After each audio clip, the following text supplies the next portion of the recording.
আসসালামু আলাইকুম। আমি একরামুল হক, সংযুক্ত হয়েছি একরামুল হক ডিজি চ্যানেল থেকে। চমৎকার এই আলোচনাটি আমাদের শিক্ষার্থীদের জন্য বেশ উপকারে আসবে বলে আমি বিশ্বাস করি। কারণ আজকের এই আলোচনা তারা ইংলিশ রাইটিং লেখার ক্ষেত্রে তাদেরকে অনেক সাহায্য করবে।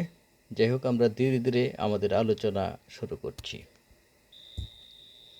প্রিয় শিক্ষার্থী বন্ধুরা, এই লিঙ্কিং ওয়ার্ডগুলি এসে, প্যারাগ্রাফ এবং কম্প্রিহেনশন লেখার ক্ষেত্রে যথেষ্ট সহযোগিতা করে এবং লেখার সৌন্দর্য বৃদ্ধি করে এবং প্যারাগ্রাফ, এসে এবং কম্প্রিহেনশন চমৎকারভাবে উপস্থাপন করা যায়। কারণ এই লিঙ্কিং ওয়ার্ড আমরা যত বেশি ব্যবহার করব, রাইটিং সিস্টেম তত উন্নত হবে। সেজন্য আমাদের শিক্ষার্থীরা যাতে এগুলি বুঝতে পারে, সেই জন্যই আমরা আজকের যে আলোচনাটি আমরা তুলে ধরছি। আমরা খুব কম এই আলোচনাগুলি করে থাকি, সেই জন্য আমরা এখন বিস্তারিতভাবে আমাদের যে কথাগুলি সেগুলি আমরা বলছি। কারণ এই ওয়ার্ডগুলি সেন্টেন্স মেকিংয়ের ক্ষেত্রে, এরপরে কমপ্লিটিং সেন্টেন্সের ক্ষেত্রে এবং যে কোনো প্যারাগ্রাফ, যে কোনো এসে, যে কোনো কম্প্রিহেনশনকে সুন্দরভাবে রিপ্রেজেন্ট করবার জন্য যে ভূমিকা সেটি রাখে। এবং আমরা এগুলি যত বেশি ব্যবহার করব, এই লিঙ্কিং ওয়ার্ডগুলি, তত বেশি লেখা সুন্দর হবে, রাইটিং ডেভেলপড হবে। সেই জন্যই কিন্তু আমরা আজকের যে এই ক্লাসটি নিয়ে এসেছি।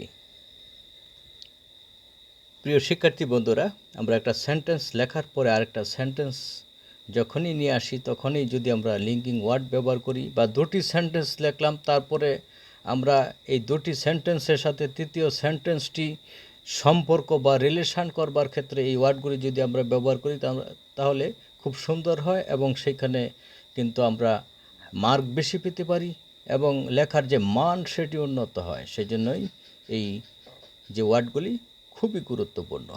আমরা এই ওয়ার্ডগুলি আমরা একে একে পরিচয় করে দিচ্ছি।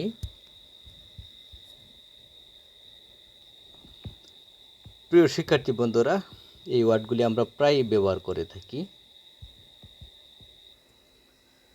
প্রিয় শিক্ষার্থী বন্ধুরা, লেখার মান বৃদ্ধি করবার জন্যে, সুস্পষ্টভাবে উপস্থাপন করবার জন্য এই ওয়ার্ডগুলি আমরা সেন্টেন্সের মাঝে মাঝে ব্যবহার করি, বা কমপ্লিটিং সেন্টেন্স বা 3-4টি সেন্টেন্সকে ফিনিশিং দেওয়ার জন্যে বা রাইটিংকে শক্তিশালী করবার জন্যে আমরা এই ওয়ার্ডগুলি, লিঙ্কিং ওয়ার্ডগুলি ব্যবহার করি। আমরা উল্লেখ করছি সিন্স মানে যেহেতু, অ্যাজ এ রেজাল্ট মানে ফলে, সো দ্যাট মানে যাতে। আমরা কি বললাম? অ্যাজ এ রেজাল্ট মানে ফলে, সো দ্যাট মানে যাতে, দাস মানে এভাবে, অ্যাজ লং অ্যাজ যতক্ষণ পর্যন্ত, অ্যান্ড মানে এবং, ফর এক্সাম্পল উদাহরণস্বরূপ, দ্যাট মানে যে, ইনফ্যাক্ট মানে প্রকৃতপক্ষে, দ্যাট ইজ টু সে অর্থাৎ, বিকজ মানে কারণ। আমি আবারও বলছি, খুবই গুরুত্বপূর্ণ এই ওয়ার্ডগুলি, লিঙ্কিং ওয়ার্ড।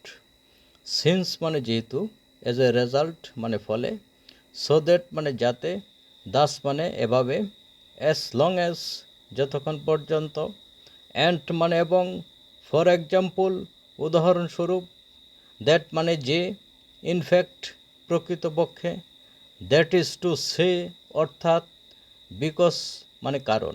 আরও অনেক লিঙ্কিং ওয়ার্ড রয়েছে, আমাদের শিক্ষার্থীরা এগুলি চর্চা করবে এই আশা রেখে আজকের মতো বিদায় নিচ্ছি। আসসালামু আলাইকুম।